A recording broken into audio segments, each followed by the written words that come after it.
ভারতের ব্যাপারে আসলে সবাই খুব প্রশংসা করছে। বাট গতকালকে আমরা দেখছিলাম যে সার্জিস আলম প্রশ্ন তুলেছে যে রয়ের প্রধান নীরবে, সে নীরবে চলে গেছে, সেখানে সরকার কোনো কিছু বলে নাই, খোলামেলা কিছু বলে নাই, যে কি আলাপ হয়েছে সেই ব্যাপারে প্রশ্ন তুলেছে। আহ একটা কথা বিরোধী বলি, দল। আপা, একটা মিনিট। এই যে ভারতের রর প্রধান প্রধান যারা আসছিল না, এরা কিন্তু সবাই আসছিল কিন্তু একজোট হয়ে একটা কাজ করার জন্য, সেটা হলো বাংলাদেশকে কনভিন্স করা। কিছু থ্রেট, কিছু মানে অনুরোধ, এগুলি একটা মানে hot and cold treatment, but কোনোটাই কাজ হয় নাই। এবং আমি মনে করি তারা, তাদের কাছে কি আছে না আছে, সবাই বলে যে তাদের অনেক সাক্ষ্য প্রমাণ আছে, এই আছে সেই আছে, হেল উইথ ইট, এতে আমরা একেবারে পরোয়াই করি না। কারণ রাজনীতিতে রাজনীতিবিদদেরকে নিচু দেখানোর জন্য বা তাদের মানহানি করার জন্য এরকম বহু কিছু সারা পৃথিবীতে চলে। সুতরাং বাংলাদেশের প্রধানমন্ত্রীর এইসব নিয়ে চিন্তা করার সময় নাই, বা ওনার চিন্তা এখন শুধু বাংলাদেশকে নিয়ে ভাবা। আমি মনে করি সেই দিক থেকে আমি এগুলি কোনো এই সার্জিস আলম টালমদের কথা দিয়ে খুব একটা পাত্তা দেওয়ার প্রয়োজন নাই। এটাই হলো আমার কথা। হ্যাঁ, সার্জিস আলমের কথা পাত্তা দিলাম না, কিন্তু আমাদের যে বিরোধী দলীয় নেতা ডাক্তার শফিকুর রহমান, তিনি বলছেন যে আরেকটা দিতে হবে। তো তারেক রহমানের আসলে 6 মাসে বিএনপি খুব বড় ধরনের, মানে বিদ্যুৎ, গ্যাস এগুলো ছাড়া খুব বড় ধরনের কোনো ব্যর্থতার কথা আসলে তুলে ধরতে পারছে না বিরোধী দল। আমরা অনেক কিছু আলোচনা শুনছি, মানে হয়তো বা কার্ড ডিস্ট্রিবিউশনের সমস্যা, চাঁদাবাজি হচ্ছে, তারপরে দুর্নীতি হচ্ছে, সেগুলো আছে, কিন্তু বিরোধী দল যে খুব বিরোধিতা করার জন্য বা আন্দোলন করার মতো কোনো শক্ত যুক্তি তারা দাঁড় করিয়ে কিন্তু সে আন্দোলনটা করতে পারছে না। তারপরেও তারা বলছে যে মানে আবার একটা যুদ্ধ হবে, এটা তো অনেকদিন ধরে বলছে, আজকে বলছে যে 24টা আসলে রিহার্সাল ছিল, তারা আবার জেগে উঠবে প্রয়োজন হলে। তো এইটাকে আপনি কিভাবে দেখছেন? তো সহ-আলোচক, শুভেচ্ছা অভিনন্দন যারা শুনছেন, আসসালামু আলাইকুম। আপনি আজকে অত্যন্ত গুরুত্বপূর্ণ একটি টকশোর বিষয়বস্তু নির্ধারণ করেছেন। এই বিষয়বস্তুতে আমরা খুব পরিষ্কারভাবে একটা বিষয় ধূম্রজালের সৃষ্টি হচ্ছিল যে ভারত যাওয়ার আমন্ত্রণ নিয়ে নানাভাবে আমরা নানা রকম কথা শুনছিলাম, কিন্তু এখান থেকে আমরা অনেকটা পরিষ্কার হতে পেরেছি বলে আমি মনে করি, এবং দেশবাসীও এটা পরিষ্কার হয়েছে। আমরা ইকোনমিক্স টাইমস ওয়ার্ল্ড লিডার্স ফোরামের যে একটি প্রোগ্রাম ছিল, সেখানে সাংবাদিকদের প্রশ্নের জবাবে জয়শঙ্কর পররাষ্ট্রমন্ত্রী তিনি যে কথা বলেছেন, আমি মনে করি যেটা তিনি সুন্দরভাবেই বলেছেন যে দ্বিপাক্ষিক আলোচনা বা দ্বিপাক্ষিক স্বার্থ সংশ্লিষ্ট বিষয়ের পরীক্ষায় উত্তীর্ণ হয়েই তারপরে পররাষ্ট্রনীতি নির্ধারিত হয়, এটাই স্বাভাবিক। কিন্তু আমরা যদি একটু গত 17 বছরের দিকে তাকাই, 1-11-এর দিকে একটু তাকাই, তাহলে দেখা যাবে যে ভারত তাদের কর্তৃত্ববাদী মনোভাব দিয়ে তারা একটি প্রতিবেশী রাষ্ট্রকে কিভাবে ওই একটি ফ্যাসিস্ট সরকারকে এই দেশে তারা সৃষ্টি করেছে, এবং ফ্যাসিস্টের যে যে মানে পরিণাম যেটা এদেশের মানুষ ভোগ করেছে, এর পেছনে ভারতের দায় এড়াতে পারে না।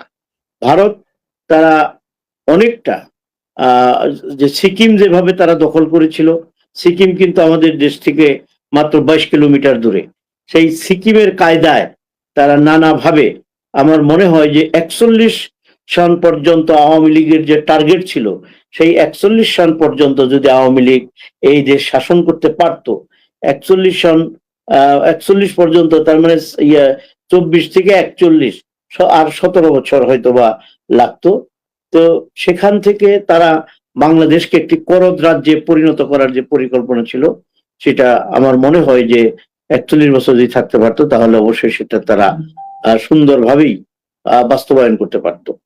তো আমরা যেটা মনে করি যে বিএনপির সরকার, জনাব তারেক রহমানের সরকার, আমরা ইতিপূর্বে জনাব তারেক রহমানের পিতা শহীদ রাষ্ট্রপতি জিয়াউর রহমান বীর উত্তম, তার শাসনামলেও আমরা দেখেছি, দেশনেত্রী বেগম খালেদা জিয়া তার মাতা, তার শাসনামলেও আমরা দেখেছি বিএনপি কখনো পররাষ্ট্র নীতিতে নতজানু মনোভাব কখনো দেখায় নাই। আপনারা মনে থাকবার কথা যে 1-11-এর পর আওয়ামী লীগ ক্ষমতায় থাকার সময় ভারতের যে রাষ্ট্রপতি প্রণব মুখার্জি, তিনি বাংলাদেশে এসেছিলেন এবং সেখানে বিরোধী দলীয় নেত্রীর সাথে একটা অ্যাপয়েন্টমেন্টও ছিল, কিন্তু সেদিন বিরোধী দলের হরতাল ছিল। সেই হরতাল থাকার কারণে বেগম খালেদা জিয়া যৌক্তিক কারণেই তাদের সাথে সাক্ষাৎ করেন নাই। এটাও একটি সাহসিকতার পরিচয় দিয়েছেন। শহীদ রাষ্ট্রপতি জিয়াউর রহমান ভারতের সাথে তালপট্টি নিয়ে যে বিরোধ ছিল দীর্ঘদিনের, সেই তালপট্টি কিন্তু আমাদেরকে ছেড়ে দিতে বাধ্য হয়েছে।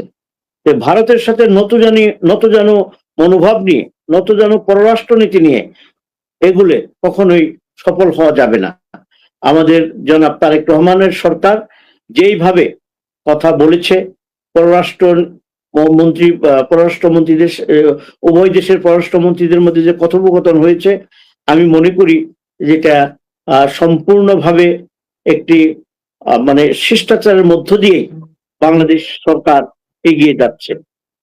তো এই মধ্যে আমাদের যেটা আমরা লক্ষ্য করছি যে জনাব তারেক রহমান জনগণের কাছে ভূয়সী প্রশংসা কুড়িয়েছেন, কিন্তু কিছু দুর্বল চিত্তের লোক টকশোতে এসে কিংবা বক্তব্য বিবৃতির মধ্য দিয়ে একটা ভয়ঙ্কর অবস্থার সৃষ্টি করতে চায় যে ভারত অসন্তুষ্ট হলে আমাদের অনেক ক্ষতি হয়ে যাবে। কি ক্ষতি হয় সেটাও তো একটু বুঝতে হবে। ভারত সন্তুষ্ট থেকে আমাদেরকে কতটুকু লাভ করে দিতে পেরেছে সেটাও আমাদের বোঝার দরকার আছে। ভারতের কাছ থেকে বাংলাদেশ কখনো লাভবান হয় নাই। ভারতের কাছ থেকে শেখ পরিবার এবং আওয়ামী লীগের কতিপয় নেতৃবৃন্দ তারা লাভবান হয়েছে। আওয়ামী লীগের সমস্ত আওয়ামী লীগেররা লাভবান হয়েছে, এটাও আমি স্বীকার করি না।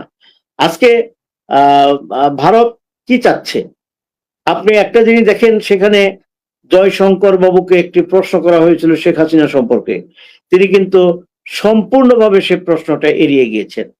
এখানে আমাদের সম্মানিত সহ আলোচক উনি বলেছেন যে ভারতে যে 5 তারিখে শেখ হাসিনার যে সাংবাদিক সম্মেলন বলি বা বক্তব্য বলি তিনি যেটা দিয়েছেন, ভারত যদিও অস্বীকার করে যে তাদের কোনো সম্মতি ছিল না, কিন্তু কান্ট্রি টু কান্ট্রি একটি প্রোগ্রাম যখন হয়, ভারত শেখ হাসিনা তো বেড়াতে যান নাই, তিনি জনরুষে গণ অভ্যুত্থানের মধ্য দিয়ে পালাতে বাধ্য হয়েছেন, পালিয়ে গেছেন। সেই পলাতক ব্যক্তি যে দেশের শত্রু, জনগণের শত্রু, তাকে নিয়ে ভারত মাতামাতি করে তারপরে দুই দেশের সম্পর্ক উন্নতির কথা বলবে, এটা তো হতে পারে না।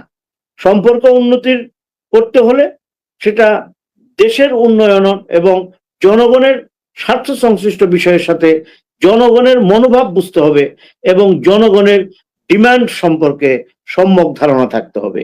আমি মনে করি এক্ষেত্রে ভারত হয় ব্যর্থ হয়েছে অথবা তাদের সেই গোয়ার তুমি এখনো রয়েছে, যেটা আওয়ামী লীগকে যেই সাহায্য সহযোগিতা করে বাংলাদেশের জনগণকে তারা অনেক দীর্ঘদিনের জন্য পিছিয়ে দিয়েছে। এদেশে বিরাজনীতিকরণের চেষ্টা করা হয়েছে, সেটা আওয়ামী লীগ ভারতের প্রত্যক্ষ সহযোগিতায়। এদেশে নানাভাবে যে সকল কু হয়েছে অন্যায়ভাবে, সেগুলো তো ভারতের সমর্থন ছিল। আওয়ামী লীগ 2009 সালে যে ক্ষমতায় আসে, সেই ক্ষমতার পিছনে ভারতের প্রত্যক্ষ সহযোগিতা ছিল। আপনি প্রণব মুখার্জির সেই আত্মজীবনী, সেই বইয়ের মধ্যে তিনি লিখেছেন যে আমাদের মইনিউ আহমেদ ভারতে গিয়েছেন, ভারতে গিয়ে তিনি প্রণব মুখার্জির দ্বারস্থ হয়েছেন।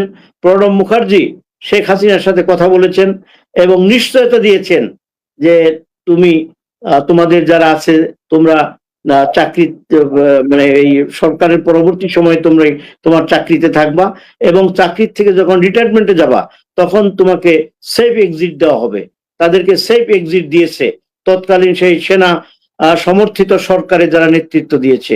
আজকে তাদের কেউ কিন্তু, যারা কুশীলভ ছিল তাদের কেউ কিন্তু দেশে নেই।